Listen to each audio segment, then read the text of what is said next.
আসসালামু আলাইকুম সুপ্রিয় দর্শক, আমি আরজু আর আজ আমি নিয়ে এসেছি চমৎকার একটি রেসিপি মাছের ডিম দিয়ে সাজনে ডাঁটা। আজকে আমি কিভাবে রান্না করলাম সেটা আজকে শেয়ার করব। আশা করি আপনাদের অনেক ভালো লাগবে। একদম আনকমন একটা রেসিপি, সাথে থাকবেন। একটা লাইক দিয়ে পুরো ভিডিওটা স্টার্ট করার অনুরোধ রইল। প্রথমে আমি সাজনে ডাঁটাগুলো কেটে নেব, সুন্দরভাবে এক সমান করে কেটে নিব। তারপরে আমি এগুলো ছাল ছাড়িয়ে নেব। এই ভিডিওতে এমন কিছু টিপস আছে যা সাজনে ডাঁটাকে অনেক লোভনীয় এবং অনেক স্বাদ, স্পাইসি, টেস্টি করার জন্য সাহায্য করে। আর সেটা আমি ভিডিও শেষে বলে দেব। আর শেষ পর্যন্ত ভিডিওর সাথে থাকার জন্য অনুরোধ রইল। দেখতে পাচ্ছেন সুন্দরভাবে আমি সাজনে ডাঁটাগুলো ছাল ছাড়িয়ে নিয়েছি আর অনেক সুন্দর একটা লুক চলে এসেছে। এখন পানি দিয়ে সুন্দরভাবে আমি এগুলোকে ধুয়ে নেব আর পরিষ্কার করে নিয়ে আমি রান্নায় চলে যাব। এই সাজনে ডাঁটা কিন্তু আমার বাসার অনেকেই খায় না, কিন্তু আমি আজ এমনভাবে রান্না করেছি যে চেটে পুটে খেতে সবাই বাধ্য হয়েছে। চুলায় একটা কড়াই বসিয়ে দিয়েছি আর সেখানে পরিমাণ মতো তেল দিয়ে পেঁয়াজ কুচি দিয়ে দেব আর দিয়ে সুন্দরভাবে পেঁয়াজগুলোকে ভেজে নেব। পেঁয়াজগুলোকে সুন্দরভাবে ভেজে নিতে হবে, আর কাঁচা কাঁচা থাকলে কিন্তু তরকারিটার টেস্ট আসে না, আর সেজন্যই পেঁয়াজগুলোকে সুন্দরভাবে ভেজে নিতে হবে। আর এখানে 1 চামচ পরিমাণ জিরে আর রসুন বাটা দেব, দিয়ে সুন্দরভাবে আবারও নেড়ে চেড়ে আর একটু গোটা জিরা দিয়ে দিলাম। খেতে কিন্তু ভালো লাগে গোটা জিরা, অনেকেই খান না, কিন্তু আমি একটু দিয়ে দিলাম। আর এখানে আদা গুঁড়ো দিয়ে দিয়েছি, গুঁড়ো করা আদা দিয়ে দিয়েছি। আর এখানে দিয়ে দিলাম গুঁড়ো মরিচ আর হলদির পাউডার। আর এখানে পরিমাণ মতো লবণ দিয়ে দিলাম, আর দিয়ে সুন্দরভাবে পানি দিয়ে কষিয়ে নিতে হবে। আর মশলাটা যতটা কষানো হবে ততটাই কিন্তু খেতে ভালো লাগবে।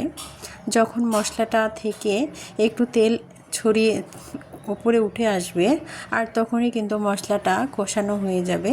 আর এখন আমার মশলাটা কষানো হয়ে গিয়েছে, আর আমি এখানে দিয়ে দিচ্ছি সাজনে ডাঁটাগুলো। সাজনে ডাঁটার সঙ্গে আমি একটু আলু অ্যাড করে দেব, আর সেজন্য আমি কেটে রেখেছিলাম আলু। আর আলুগুলো দিয়ে সুন্দরভাবে আমি এগুলোকে নেড়ে চেড়ে একটু কষিয়ে নেব।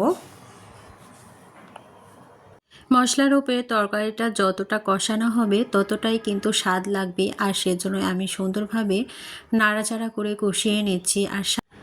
আর এখানে আমি টমেটো কেটে রেখেছিলাম, আর সেটা আমি এখানে অ্যাড করে দেব। আর দিয়ে সুন্দরভাবে আরেকটু নাড়াচাড়া করে দিয়ে একটু সামান্য পানি দিয়ে আমি কষানোর জন্য একটু পানি দিয়ে ঢাকনা দিয়ে ঢেকে আমি একটু কষিয়ে নেব।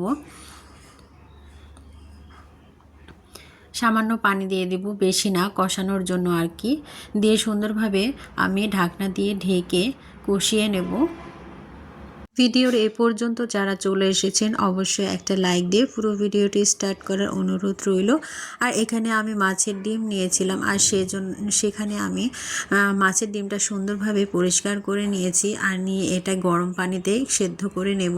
আর সেজন্য চুলায় একটা ফ্রাই প্যান বসিয়ে দিয়েছি, আর ওখানে আমি গরম পানি করে নিয়েছি। আর গরম পানিতে আমি এটা দিয়ে দেব, আর দিয়ে সুন্দরভাবে এটাকে সেদ্ধ করে নেব।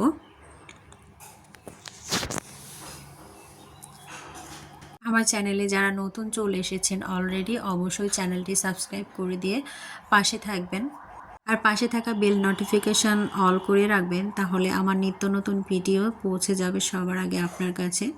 আর ঢাকনা দিয়ে ঢেকে রেখেছিলাম সাজনে ডাঁটাগুলো সুন্দরভাবে কষিয়ে নিচ্ছে আস্তে আস্তে।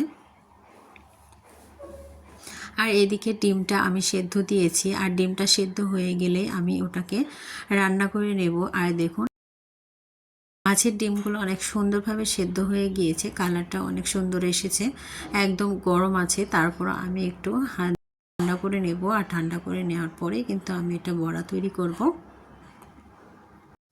এই বড়া তৈরি করার জন্য বেশি কিছু লাগছে না, তবে হালকা বাসার উপকরণ দিয়ে এই বড়াটা তৈরি হয়ে যাবে। আর এখানে পেঁয়াজ কুচি করে রেখেছিলাম, পেঁয়াজ কুচিটা অ্যাড করে দিলাম। আর এখানে আদা রসুন বাটা দিয়েছি, আর এখানে দিয়ে দিব 3 চামচের মতো চাউলের গুঁড়ি।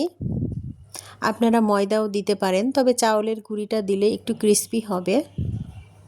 আর এখানে দেব মরিচের গুঁড়ো, হলদির পাউডার, আর দেব পরিমাণ মতো লবণ।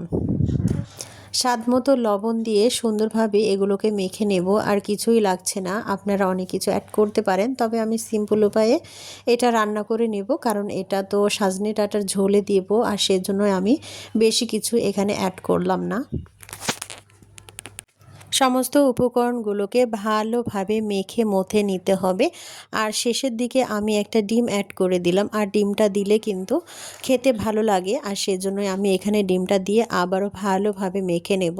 আর মেখে নিয়ে ফ্রাই প্যান একটা চুলায় বসিয়ে দিয়ে তেলটা গরম করে সুন্দরভাবে এগুলোকে ভেজে নেব। বিকেলের নাস্তাতেও কিন্তু এই ডিমের বড়া রেসিপিটা অনেক সুন্দরভাবে পরিবেশন করতে পারেন। তারপরে আবার অনেক রকম তরকারিতেও এটা অ্যাড করা যায়, খুবই ভালো লাগে খেতে। এখানে চুলায় ফ্রাই প্যান বসিয়ে দিয়েছি, আর তেল দিয়ে দিয়েছি পরিমাণ মতো। দিয়ে সুন্দরভাবে গরম হয়ে গেলে আমি এক এক করে বড়াগুলো ভেজে নেব, আর সুন্দরভাবে আমি এখানে শেপ দিয়ে দিচ্ছি। আমার ভিডিওটি আপনাদের কাছে কেমন লাগলো অবশ্যই কমেন্ট বক্সে জানাতে ভুলবেন না।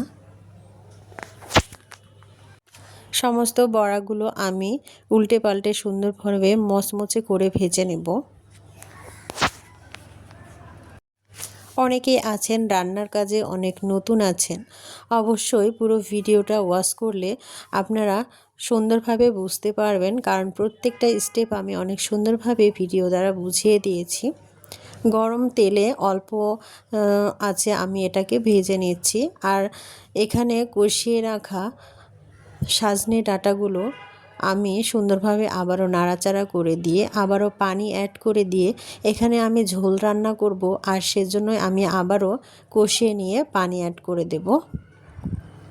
এখানে 2 গ্লাসের মতো পানি দেব, দিয়ে সুন্দরভাবে বলক তুলে নেব।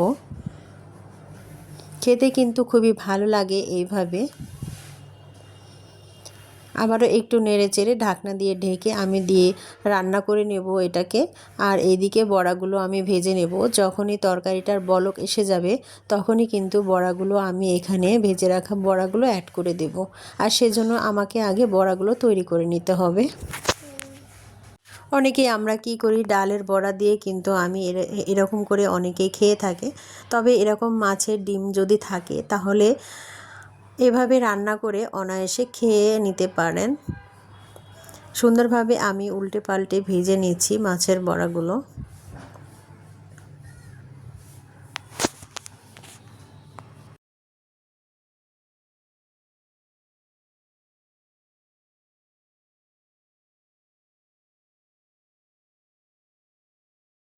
ভেজে নেওয়া হয়ে গিয়েছে মাছের বড়াগুলো, আমি এক এক করে উঠিয়ে নিচ্ছি একটা প্লেটে।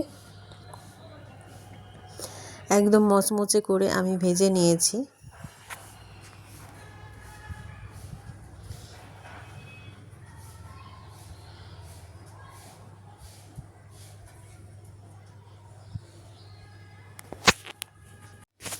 সম্পূর্ণ প্লেটে উঠিয়ে নিয়ে আবারও যেগুলো বেঁচে গেছে সেগুলো আমি আবারও ভেজে নেব। আর সম্পূর্ণটা ভেজে নেওয়ার পরে আমি ফিরে আসছি। উল্টে পাল্টে আবারও ভেজে নেব সম্পূর্ণগুলো, অনেকগুলো আছে আরও শেপ দিয়ে নিচ্ছি। অনেক সুন্দরভাবে উল্টে পাল্টে আবারও ভেজে নিচ্ছি।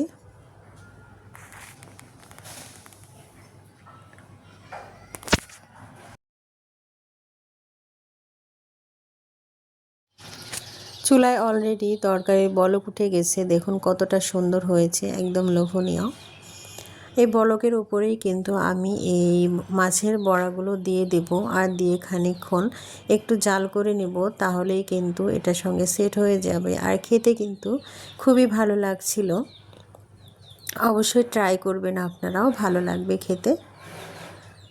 এক এক করে সম্পূর্ণ মাছের ডিমের বড়াগুলো দিয়ে একটু নাড়াচাড়া করে ঢাকনা দিয়ে ঢেকে দেব, কিছুক্ষণ আবারও জাল করে নেব।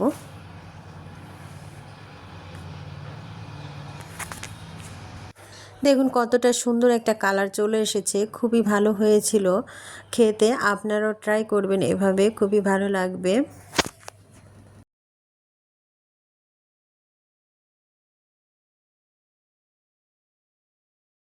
খানিকক্ষণ জাল দিয়ে নেওয়ার পরে আমি চুলাটা অফ করে দিয়ে 10 মিনিটের মতো রেস্টে রাখবো। আর রাখার পরে আমি এগুলোকে পরিবেশন করব। আমার ভিডিওটি আপনাদের কাছে কেমন লাগলো অবশ্যই কমেন্ট বক্সে জানাতে ভুলবেন না। আপনাদের পরিবেশন করে দেখাচ্ছি কতটা সুন্দর একটা কালার চলে এসেছে, আর খেতেও কিন্তু অনেক লোভনীয় ছিল। অনেকেই কিন্তু সজনে ডাঁটা খেতে চায় না, খেতে ভালো লাগে না, কিন্তু এইরকম করে রান্না করলে কিন্তু খেতে অসাধারণ লাগবে। যে খাবে না সেও খাবে। এরকম করে মাছের ডিম দিয়ে যদি এই রেসিপিটা রান্না করা হয় খেতে কিন্তু খুবই ভালো লাগবে।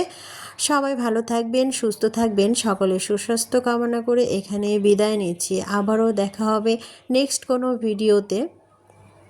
সে পর্যন্ত সবাই ভালো থাকবেন। আল্লাহ হাফিজ।